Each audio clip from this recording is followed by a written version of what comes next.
الله أكبر الله أكبر الله أكبر لا إله إلا الله. الحمد لله رب العالمين، والصلاة والسلام على سيد المرسلين وخاتم النبيين سيدنا وحبيبنا محمد وعلى آله وصحبه أجمعين. الله أكبر الله أكبر الله أكبر لا إله إلا الله الله أكبر الله أكبر ولله الحمد. شعاری که این روزها در تمام راه‌ها و خونه‌ها و مساجد و بازارهای مسلمانان باید بلند باشد. این صدای تکبیر هست و صدای تکبیر گویان یکی از مهمترین اذکاری است که در این روزها وجود دارد. در این روز اگر به این ذکر عظیم و بزرگ نگاه کنید، یک شعار هست و یک صدا هست و یک امر واحدی هست و اون هم توحید و ذکر الهی است. ما در ایام تشریق هستیم. ایام تشریق یعنی روزهایی که بعد از روز عید هست. روز 11 12 و 13 ذوالحجه رو ایام تشریق میخوانند. ایام تشریق به خاطر این هست که در این ایام هوا روشن‌تر و در واقع در وسط ماه ذوالحجه قرار داریم. روزهایی هست که روزهای ذکر، در عین حال روزهای شادی و سرور و خوشی هست که رسول الله علیه السلام همونطوری که در صحیح مسلم اومده میفرماید که ایام التشریق ایام اکل و شرب و ذکر الله. این ایام تشریق ایام خوردن و آشامیدن و ذکر خدا هست. پیامبر علیه السلام وقتی که بحث ذکر، بحث خوردن و آشامیدن میکند، زیرا که در این روزها قربانی زیاد هست، مردم قربانی میکنند و ستودنی است از قربانی بخورید، ستودنی است به قربانی که انجام دادی بدی دیگران هم بخورند و روزهای شادی هست. به معنی اینکه روزه گرفتن در ایام تشریق جایز نیست بلکه حرامه و این روز رو نباید به روزه گذراند. برعکس روزهای دیگری خداوند خالق هستی هست، در این حال هم اختیار میکنه. یخلق ما یشاء و یختار. خداوند هست که هر چه رو که میآفریند و هر چه رو که در واقع انتخاب میکند و روزی رو از روزهای دیگه برتری میدهد.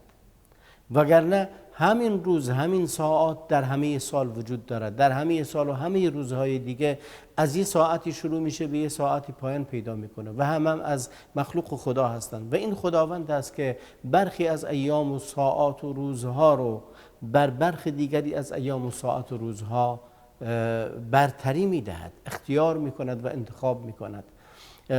روزهایی رو که انتخاب میکند، ایام دهه ذوالحجه رو انتخاب میکند به عنوان بهترین ایام.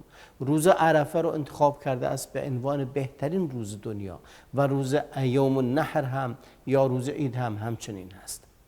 و دهه آخر رمضان رو انتخاب کرده است. ماه رمضان رو برای نزول قرآن انتخاب کرده است و اینها امری است از طرف خداوند. همون گونه که خداوند است آفریدگار این جهان هستی، خداوند است که انتخاب میکند و اختیار میکند چه روزی رو برای چه عبادتی، چه ساعتی رو برای چه عبادتی. وگرنه برای ما صبح و ظهر و عصر و مغرب و عشا همشون اوقاتی هستند مثل بقیه وقتهای دیگه. این خداوند است که به ما میگوید این وقت برای ادای این عبادت و این تایم برای این هست. وقت سحر برای اجابت دعا هست. روز ایام تشریق برای شادی کردن و سرور کردن و عید دیدنی و انجام قربانی هاتون، خوردن و آشامیدن و همچنین ذکر خداوند است.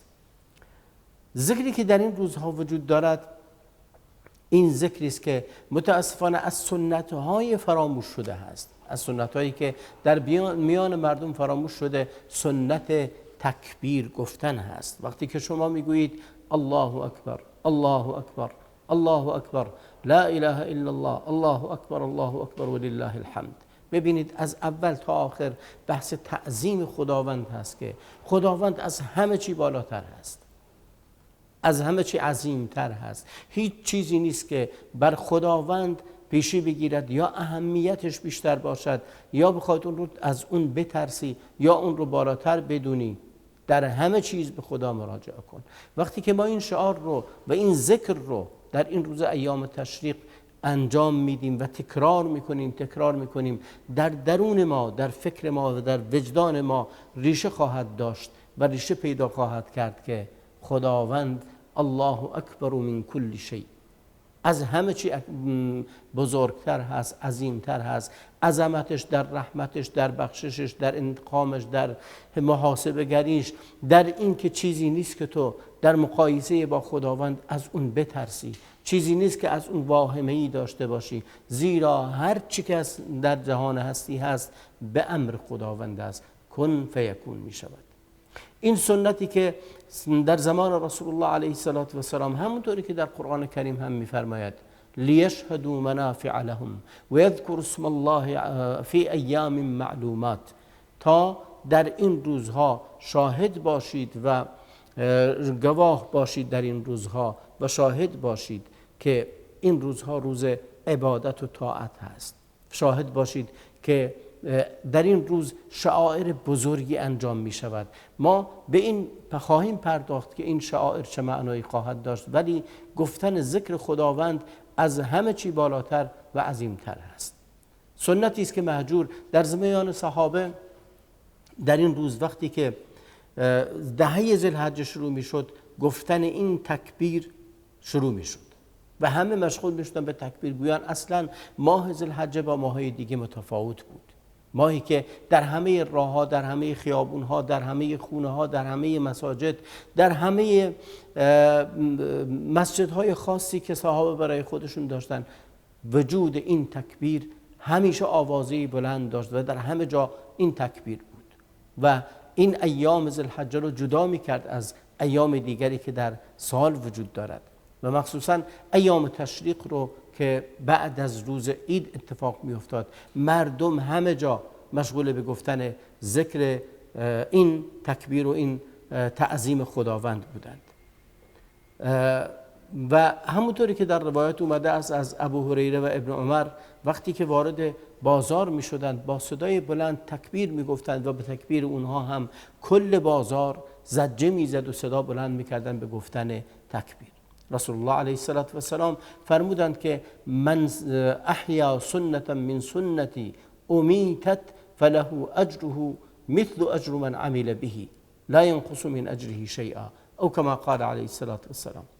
میفرماید هر کسی سنتی از سنتهای مرا که مرده است آن را زنده کند، مانند این هست که به اون عمل کرده باشد و هیچ چیزی از عمل او کم نمی شود. همه مردم، شمایی که یک سنتی رو زنده می کنید، وارد خیابونتون، بازارتون، کوچاتون، مغازتون میشید و تکبیر میگید، در مسیری که دارید میرید به طرف بازار و کسب و کارتون تکبیر میگید، در اداراتتون تکبیر میگید و مردم رو یادآور میشید به این عبادت عظیم.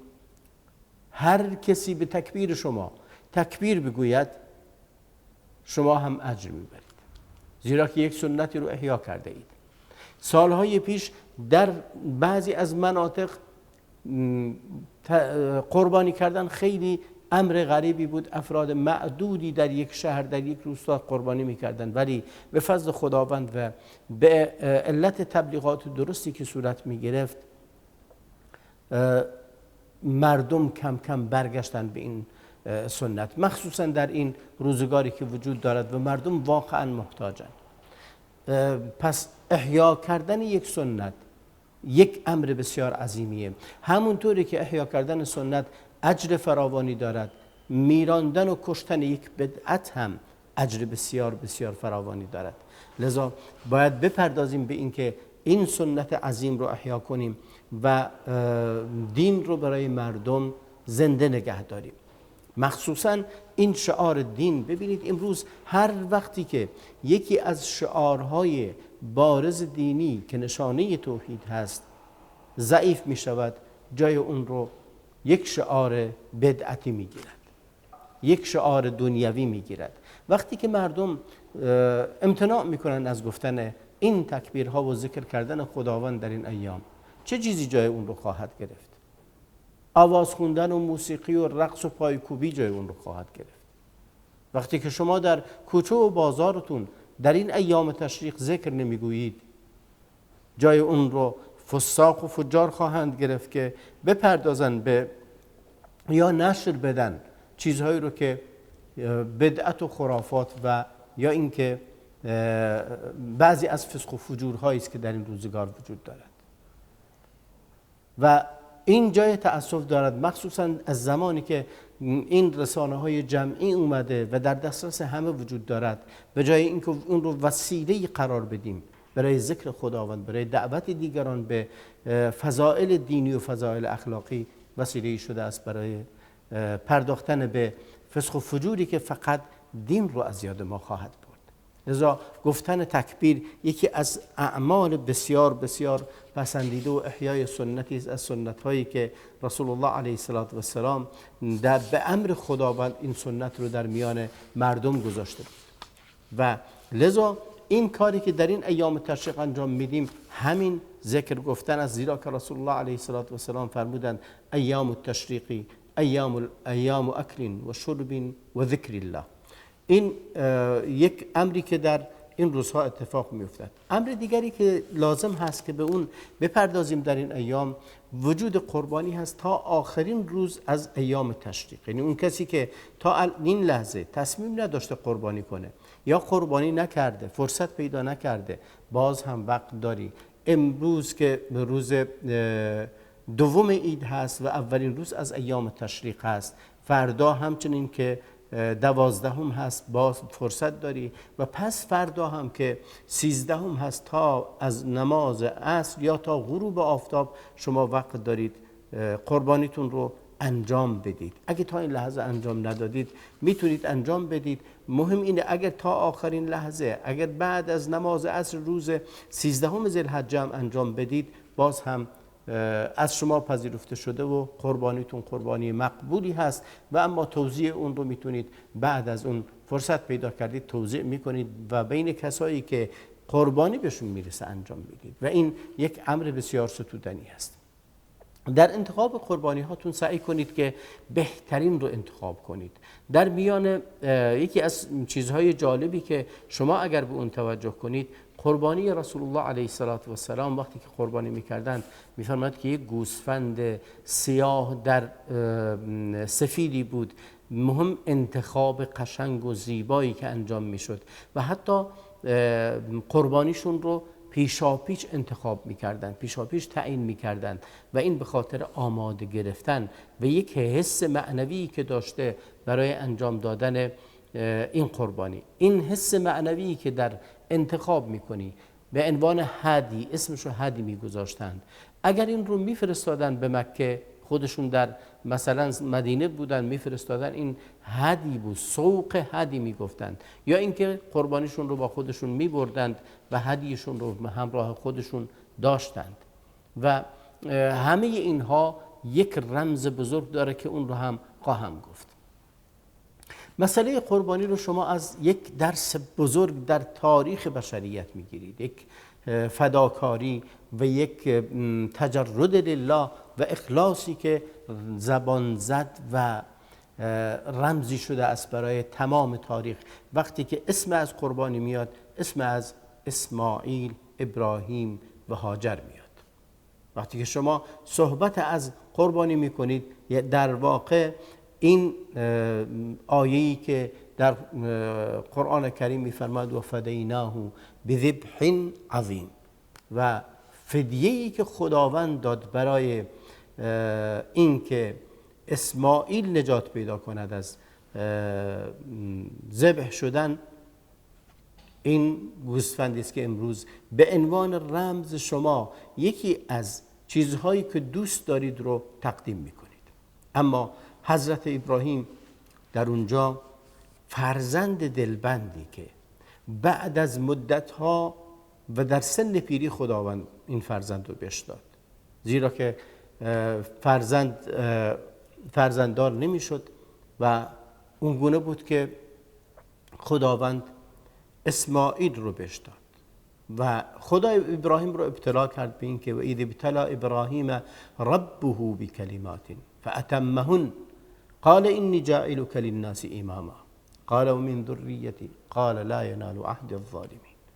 این آیه است که رمز بسیار بزرگی در اون وجود دارد و اون همین که خداوند ابراهیم رو ستود به بعضی از امور و همچنین امتحان کرد به امتحانهای مختلف و متعددی. از آن جمله این بود که اولا خداوند فرزند بهش نمیداد و قبل از اون هم داستان توحید و یکتاپرستی که حضرت ابراهیم بنا نهاد و به عنوان ابوالانبیا شناخته شد حضرت ابراهیم. بعد از اون تعداد زیادی از پیامبران از نسل حضرت ابراهیم هستند و حضرت ابراهیم رمزی است، در حالی که قبل از حضرت ابراهیم حضرت نوح هم بوده و دنیا هم بعد از نوح یک چهره جدید به خودش گرفت، زیرا که از آدم تا نوح هرچی بود با طوفان نوح از بین رفت، ولی با اومدن حضرت نوح نبوت و بشریت دوباره شروع شد. اما با حضرت ابراهیم توحید و یکتاپرستی شکل بارز و واضح دیگری گرفت و اون اینکه اون تجردی که داشت و فقط همه چیز رو با بت‌ها جنگید، بت‌ها رو و ضعف و شناعت و زشتی بت‌پرستی رو برای مردم آشکار کرد. حضرت ابراهیم مبتلا شد به این که در آتش انداخته شد، خداوند اون رو از آتش نجات داد، سپس سرزمینش رو ترک کرد، مورد ابتلاعات و امتحانات شدیدی قرار گرفت تا اینکه به جایی رسید خداوند بعد از این که در سن کهولت اسماعیل رو بهش بخشید فرمود اینا رو باید ببرید به سرزمینی که لم یزرع هست و هیچی در اونجا نیست.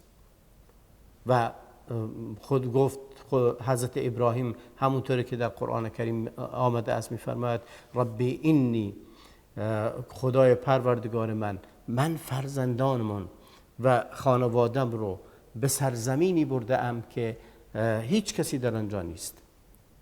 میفرماید برده ام تا تو را عبادت کنند و تا تو رو بپرستند، تا خانه تو رو بسازیم.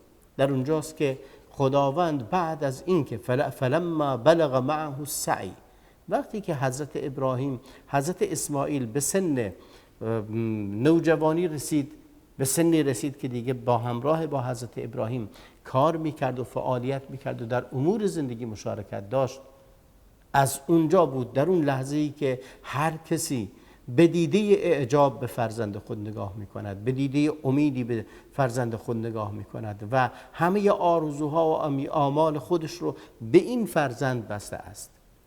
در اون سن که خیلی امیدوار هست بهش خداوند ابتلاش میکنه تا اخلاص و تجرد لله حضرت ابراهیم امتحان شود. دستور میده که اون رو ذبح کن و خواب میبینه و حضرت ابراهیم میگوید که اینی ارا فی المنام انی اذبحک. گفت که ای فرزندم من در خواب دیدم که تو رو ذبح میکنم و خواب پیامبران هم وحی هست و لذا تسلیم شدن حضرت اسماعیل هم گفت که افعل ما تؤمر، ای پدر اون چیزی که دستور بهش داده شدی انجام بده، منو صابر بردبار و تسلیم خواهی دید. و در اونجاست وقتی که فلما تله للجبین، وقتی که حضرت اسماعیل رو به پهلو خوابوند که کارت رو بر گلوی اون بذاره و اون رو ذبح کنه و هر دو تسلیم امر خدا شدند بدون هیچ توقفی. حضرت اسماعیل گفت که ای پدر کارت رو که میذاری به من نگاه نکن و محکم ببر. و اما حضرت ابراهیم وقتی که کارت رو بر گلوی اسماعیل گذاشت خداوند دستور داد به کارت که نبرد و وحی نازل کرد که ای ابراهیم ما تو رو امتحان کردیم و فدای اسماعیل کردیم کبش عظیمی، گوسفند بزرگی. و بزرگی اون مهم این نیست که هیچ وقت یک حیوانی در مصاف انسان مساوی نیست، ولی مهم این است که این یه فدیه از طرف خداوند است. خداوند از آسمان این رو فرستاده است و وقتی که شما قربانی میکنید یادآور این نکته باشید که ابراهیم اسماعیلش رو ذبح کرد و این اسم خواست ذبح کنه و اسماعیل رو نه به خاطر اینکه از اسماعیل بدش بیاد، بلکه اسماعیل پیامبری از پیامبران خدا و یکی از بهترین فرزندان آدم هست، بهترین فرزندان حضرت ابراهیم هست. ولی خدا اسماعیل رو آزمایش کرد و ابراهیم رو آزمایش کرد به توحید لله، اینکه همه چیز در راه خداوند میشه قربانی کرد و میشه گذشت ازش، مخصوصا هر چیزی که تعلق دل هست. در این ماجراست که ثابت شد که حضرت اسماعیل و حضرت ابراهیم چگونه تسلیم امر خدا هستند و ما هم در انجام این قربانی باید یادآور این حادثه باشیم. این رمزی است که شما یک گوسفندی رو قربانی میکنید، اما انسان‌های مخلص همه خواسته هاشون رو قربانی کردند. ما باید وقتی که وقت عید می شود یا وقتی که وقت عید قربان می رسد، قربانی که باید بکنیم نفس خودمون هست، تمایلاتمون هست، خواسته هامون هست. این رو قربانی می کنیم در اصل و اما اون گوسفند رو هم به عنوان رمز این که ما بهترین مالی که در دنیا داریم رو تقدیم می کنیم. خیلی از جامعه ما امروز شاید توانمندیشون به این هست فقط به اندازه خودشون و خانوادهشون دارن، ولی میان یک گوسفند رو قربانی میکنن. شاید اگر برای خودشون باشه این کارو نکنند، شاید اگر برای خورد و خوراک خودشون باشه این کارو نکنن، ندارن که این کارو بکنن، بلکه ده ها نیازمندی دیگری در زندگیشون دارن، این رو انجام نمیدن ولی میرن قربانی رو انجام میدن. اون هم به خاطر احیای سنتی از سنت‌هایی که پیامبر اکرم علیه السلام گذاشته که یادآور یک حادثه و یک داستان عظیمی از بندگی و اخلاص و تسلیم هست در برابر خداوند. در اینجاست که این قربانی اهمیت پیدا میکنه که ما آمادگی این داشته باشیم که در واقع آنچه را که داریم، آنچه را که دوست داریم رو آماده باشیم که قربانی کنیم، آماده باشیم که در راه خدا همه چیز رو ببخشیم. این امر بسیار بسیار مهم هست و حائز اهمیت هست که خودتون رو آماده کنید. شمایی که دارید یک گوسفند رو قربانی میکنید آماده باشید که همه خواسته های نفستون رو در راه توحید و یکتاپرستی قربانی کنید و ذبح کنید. نبوت حضرت ابراهیم و بندگی حضرت ابراهیم و اسماعیل با این کارها بود که اینقدر در تاریخ ماندگار شد تا به امروز نام حضرت ابراهیم و اسماعیل رمز هست و میماند. پیامبران متعددی آمده اند، هر کدوم از پیامبران هم جایگاه ویژه خودشونو داشته اند، ولی حضرت ابراهیم و داستان اون چیزی است که بسیار بسیار عظیم و قابل توجه و قابل اهمیت هست. این رو باید بدونیم در این ایام تشریق که ایام قربانی کردن هست و ایام اکل و شرب هست و ایام ذکر هست، این شعائر دینی رو باید زنده کنیم، شعائری که بسیار مهم هست که چگونه اون رو به جا بیاریم و چگونه انجام بدیم. پس ایام تشریق دارای چند ویژگی مهم هست که در این روزها انجام بدیم. خیلی از ماها فکر میکنیم با انجام عید و اومدن روز عید بقیه دیگه تموم شده و دیگه هیچ چیزی کار دیگه ای نمانده است، بلکه در این روز هم برای حجاج اعمال مهمی مانده است و هم برای غیر حجاج اعمال مهمی مانده. ایام عید در ایام تشریق 4 روز هست، نه 1 روز، و این روزها همش ایام مبارکی است که شما در اون قربانی هاتون رو انجام میدید، در اون روزها مشغول به ذکر خداوند هستید و این ذکر هم بسیار مهم هست. خیلی جالب هست که شما بدانید و ما بدانیم که این احیا کردن این سنت ها چقدر با ارزش هست و چه تأثیر مهمی رو در دینداری ما و در توحید و یکتاپرستی ما داره. و در این روز وقتی که قربانیتون رو انجام دادید و یادآور این شدید که روزی است که حضرت ابراهیم اسماعیل رو خواست ذبح کنه و خداوندم اون فدیه عظیم رو براش فرستاد. و این برای کسانی که در سرزمین حج هستند و مشغول به انجام حج هستند اعمالی رو باقی مونده براشون انجام بدن، ولی بارزترین، آشکارترین شعاری که از اولین لحظه‌ای که شما در ایام حج شروع می‌کنید و غیر حجاج هم در خانه‌های خودشون باید شروع کنند، عبادت و بندگی خداوند و عمل صالح و به اضافه این مشغول شدن به ذکر خداوند است. فرمود و یذکر اسم الله فی ایام معلومات. این ایام معلومات چیه که خداوند می‌فرماید و ذکر خداوند رو بکنند در ایام معلوم؟ مگر نه اینکه ذکر خداوند در همه سال و در همه اوقات مطلوب هست و این ایام معلوم یعنی اختصاص داره به این که بعضی از اذکار رو با صدای بلند و به عنوان شعائر دین انجام بدیم. لذا خداوند فرمود و یذکر اسم الله فی ایام معلومات. و اما در مورد قربانی که شما میکنید، آیا گوشت این قربانی مهم هست یا چی مهم هست در اینجا؟ خداوند در قرآن کریم فرمود لن ینال الله لحومها ولا دماؤها ولكن یناله التقوى منکم. این گوشت و این خون به خداوند نمیرسه. خداوند گوشت و خون رو که نیازی بهش نداره و اصلا نیازی به چیزی نداره، حتی به عبادت ما، و از ما هم نخواسته فقط این گوشت و این خون رو بریزیم، ذبح کنیم و گوشتش رو مثلا بدیم به فقیر و مسکین و اینا حتما محققه، ولی چیزی که مطلوب از ما هست اون اخلاص و تقوایی است که در دله. فرمود ولکن یناله التقوی منکم. اون چیزی که به خداوند میرسد و خداوند از شما میپذیرد اون تقوایی است که در دل شماست. چرا این عبادت رو انجام دادید و چرا آمادگی این رو دارید که نفیسترین با ارزشترین چیزی که در مال دنیاتون دارید رو در این روز آمادگیشو دارید که اون رو ذبح کنید و تقدیم کنید به اون شیوهی که خداوند دستور داده، به اون شیوهی که پیامبر فرموده. ببینید سالم بودن اون، زیبا بودن اون. بعضی از مردم گوسفندایی رو که برای قربانی میگذارند رو حالا حنا میزنند، بعضیا یک زنگولکی به گردنشون میآویزند و یک نشانه هایی رو میذارند.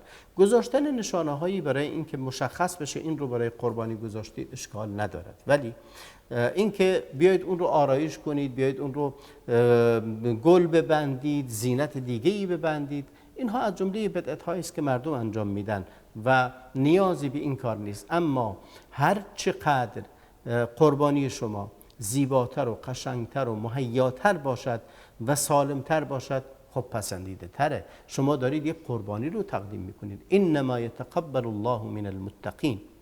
لذا یکی از نقطه‌های مهم همون تقواست.